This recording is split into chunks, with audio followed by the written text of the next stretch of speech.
Hi മക്കളെ, ഇംഗ്ലീഷിൽ നമ്മൾ എം പഠിച്ചല്ലേ? ഇനി എൻ പഠിക്കാം. എല്ലാവരും എം പഠിച്ചോ? എം പഠിച്ചാൽ എൻ പഠിക്കാൻ ഒരു പാടുമില്ല. എൻ എങ്ങനെ എഴുതുന്നത് നോക്കാം നമുക്ക്. നോക്കിക്കേ, ഇതാണ് എൻ. നമ്മൾ എം എങ്ങനെ എഴുതിയത്?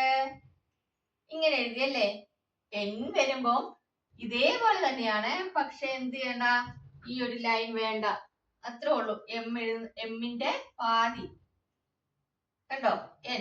അതായത് നമ്മൾ ഒരു എ ഇങ്ങനെ എഴുതി, എം 2 എ വെച്ചിട്ടാണ് നമ്മൾ എം പഠിച്ചത് അല്ലേ? അപ്പൊ ഒരു എ എഴുതി, ഒരു എയുടെ പാതി കണ്ടോ, ഇതാണ് എൻ.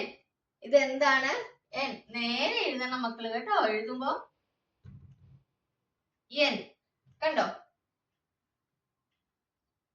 എൻ. എന്താണിത്? എൻ. ഇങ്ങനെ വേണമെങ്കിൽ എഴുതാം, അതിനൊരു വൃത്തി കാണത്തില്ല കേട്ടോ. അതുകൊണ്ടാണ് നമ്മൾ പഠിക്കേണ്ട രീതി തന്നെ പഠിച്ചാൽ മതി കേട്ടോ. എൻ കണ്ടോ മക്കളൊന്ന് എഴുതിക്കേ, വേഗം എഴുതിക്കേ. എൻ എങ്ങനെ എഴുതുന്നതെന്ന് നോക്കട്ടെ. ആദ്യമേ നമ്മള് ഇങ്ങനെ ഒരു സ്ലാൻഡിംഗ് ലൈൻ എയ്ക്ക് എഴുതുന്ന പോലെ തന്നെ നമ്മൾ എഴുതി. അത് കഴിഞ്ഞിട്ട് ഇതാ ഇവിടുന്ന് ഇങ്ങനൊരു വര വരച്ചു. ഇതാണ് എ.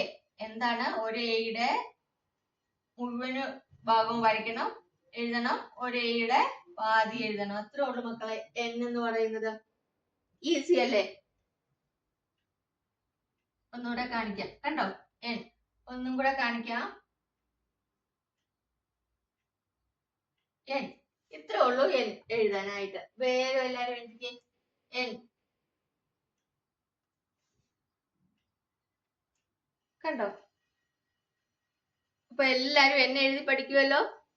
ഇത് എം നിങ്ങൾ പഠിച്ചത് കൊണ്ടാണ് എന്നെ ഞാൻ ഇത്രയും എക്സ്പ്ലെയിൻ ചെയ്യാത്ത. കാരണം ഈസി ആണ് എന്നെ എഴുതാൻ എന്നുള്ളത് നമുക്കറിയാം അല്ലേ? അടുത്ത ക്ലാസ്സിൽ കാണാം. എല്ലാവരും ഇരുന്ന് പഠിക്കണേ. ബൈ.